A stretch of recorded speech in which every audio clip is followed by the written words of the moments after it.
Olá, você está no canal Minuto Naturologia. Bem-vindo ao programa Estar Bem, um programa que tem foco em prevenção e promoção da saúde mental. Hoje vamos trazer dados interessantes relacionados ao relatório global de saúde mental, divulgado agora em 2026, mas referente ao ano de 2025. Vamos falar especificamente nesse vídeo sobre o Brasil. Já fizemos um outro sobre Europa e com foco em Portugal. E nesse agora vamos falar um pouco mais sobre o maior país da América Latina. Vamos ver em que posição o Brasil está. E, por falar nisso, como é que você imagina que o Brasil esteja em termos de saúde mental? Num outro vídeo sobre ansiedade, nós já havíamos dito que o Brasil já foi identificado como o país mais ansioso do mundo. O último dado relacionado a isso foi de 2019. Será que de lá para cá alguma coisa mudou? Bem, deixa eu falar um pouquinho sobre o relatório global. Ele é divulgado pela Sapien Labs, uma organização sem fins lucrativos sediada nos Estados Unidos, que tem como projeto divulgar dados da saúde global mundial.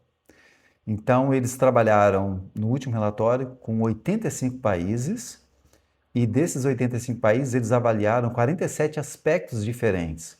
Os relatórios eles são divulgados e a pesquisa é feita online. Ou seja, é óbvio, a pessoa precisa ter acesso à internet. Em torno de 300 mil pessoas responderam nesses 85 países. Nem todos os aspectos são comparados de todos os países. Às vezes tem 70 países que foram levantados, às vezes tem 75, às vezes tem 60, enfim. E o Brasil também respondeu especificamente jovens adultos na faixa etária dos 18 aos 34 anos.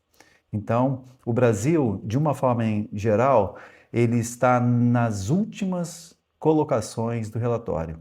Ele está no 79º lugar, ou seja, 79. Na posição 79, são 85 países. Então, infelizmente, diante do contexto do Brasil muito desafiador, isso se mostrou também relacionado à saúde mental. Então, o relatório global de saúde mental ele tem como foco avaliar como é que as pessoas estão no dia a dia delas. Se elas estão conseguindo funcionar, diríamos assim, se elas estão vivenciando os desafios de uma forma positiva. E o relatório avalia relacionamentos familiares, amigos, cognição, humor, avalia dados demográficos de idade, sexo ou gênero. Então, vários aspectos relacionados a isso. E aí, novamente, depois esses dados são divulgados. Já falei da posição do Brasil, da posição difícil, complicada em relação a isso. O relatório mostrou, em termos do Brasil, que os jovens, eles que foram avaliados, eles tiveram acesso ao primeiro smartphone, ou aqui em Portugal, o telemóvel ou o celular, em torno de uns 12, 13 anos de idade. Nós sabemos que quanto mais cedo as pessoas têm acesso ao primeiro aparelho, a primeira tela, diríamos assim, diretamente delas, isso tem implicações diretas em termos de saúde mental futura e é um futuro imediato, é um ano, por exemplo, 2 anos. Então, quanto mais se demora, melhor. Isso são dados bastante importantes, né? Os estudos mostram isso. No Brasil, os jovens adultos, eles não consomem muitos alimentos ultraprocessados. Isso é uma coisa positiva, mas como é uma coisa que a gente, de uma forma geral, não deveria consumir, sempre é importante a gente trabalhar nesse aspecto de um consumo menor, porque a alimentação, conforme os nutricionistas e os nutrólogos explicam para a gente, tem impacto direto em relação à nossa saúde mental também.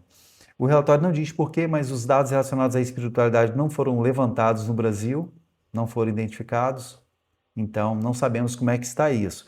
O que nós sabemos é que o relacionamento com o divino, com Deus, por exemplo, se o jovem adulto tem um sentido claro em relação à existência, à vida, se ele se relaciona com algo superior, tudo isso funciona como um fator protetor.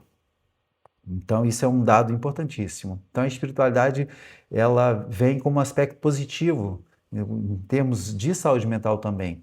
Os jovens brasileiros, os jovens adultos brasileiros expressaram que não estão com bons vínculos familiares, Nós sabemos que a família serve como um fator de proteção em termos de saúde mental.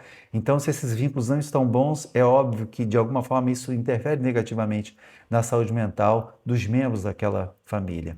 E se sabe hoje que as coisas estão integradas.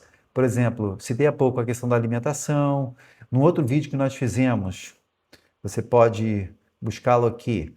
Nós dissemos sobre a questão do sono. No outro também, nós falamos sobre a questão do exercício físico.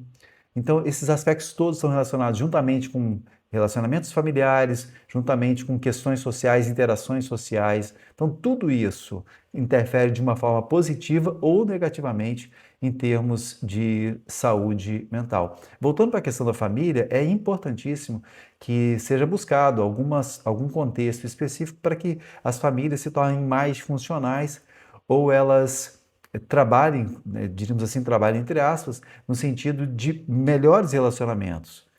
Então, isso é importantíssimo, porque, novamente, isso tem um impacto direto em termos de saúde mental. Então, sintetizando o relatório, ele vai mostrar que a questão da saúde mental no Brasil precisa ser vista de uma forma ampla e urgentemente. Precisam ser trabalhadas a questão da redução de tempo de telas ou de acesso aos telefones, aos celulares, aos smartphones, de uma forma mais tardia possível, diminuir ainda mais a questão de alimentos ultraprocessados.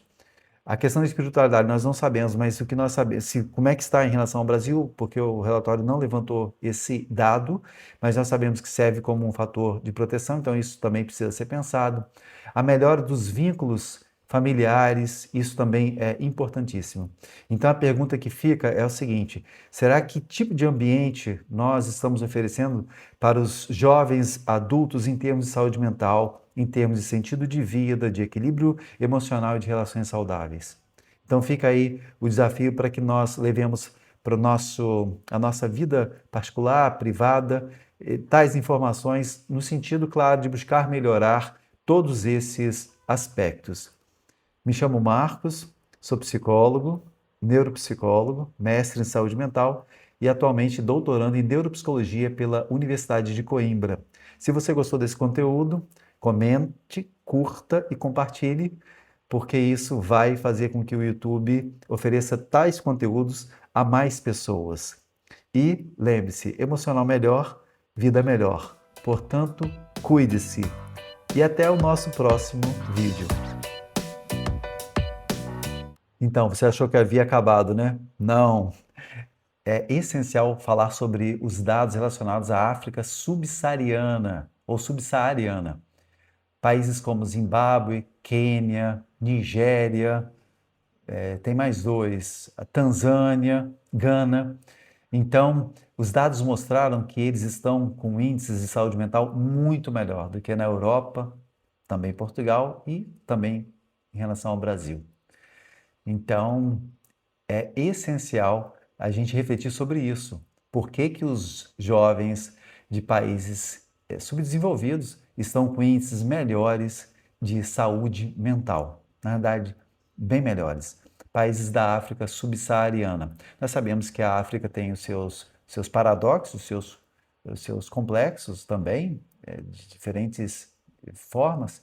Então, especificamente esses países. Então, fica aí a reflexão. O que está acontecendo em relação a esses países, ou, se você preferir, em relação à questão da Europa, que apesar de todo investimento em saúde mental, tais investimentos não se mostraram ou se transformaram ou expressaram uma melhor saúde mental.